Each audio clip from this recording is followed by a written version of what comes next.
ভাই বিশ্বাস করেন গতকালকে রাত্রে যখন আমি তরসব বিল্লালটা দেখছি তাজু ভাইয়ের বাড়িতে গেছে, আমার তখনই মেজাজটা গরম হয়ে গেছে। কারণ আমি জানি তখন আর তাজু ভাইয়ের আইডিটা থাকতো না।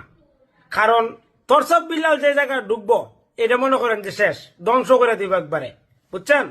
গিয়ে আসাই নাই মানুষের কাছে টাকা চাওয়া শুরু করছে যে এই তাজু ভাইয়ের ভিডিও করতে গেলে 5,000 করে টাকা দিতে হইব, 10,000 করে টাকা দিতে হইব। এ টেকা ছাড়া আর কিচ্ছু চিনে না, তরসব বিল্লাল টেকাটা ছাড়া কিচ্ছু বুঝে না। দেখেন আজকে একদিন আগে আইছে, এত অল্প সময় এতগুলা ফলোয়ার হয়ে গেছিল আইডিতে, কিন্তু এই তরসব বিল্লাল সব নষ্ট করে দিতেছে। একটা সহজ সরল মানুষ তাজু ভাই, কিন্তু এই তরসব বিল্লালের কারণে আজকে তাজু ভাইয়ের আইডিটার এই অবস্থা হইল, হারাই গেল আইডিটা। খুবই দুঃখের বিষয়। তো দোয়া করি তাজু ভাইয়ের জন্য, যাতে যদি আইডিটা ফিরে পায় তাও ভালো। তরসব বিল্লাল যে জায়গা ডুববো মনে করবেন এই জায়গাটা ধ্বংস। তরসব বিল্লাল যে জায়গাটা ডুববো এই জায়গাটাই ধ্বংস করে দিব।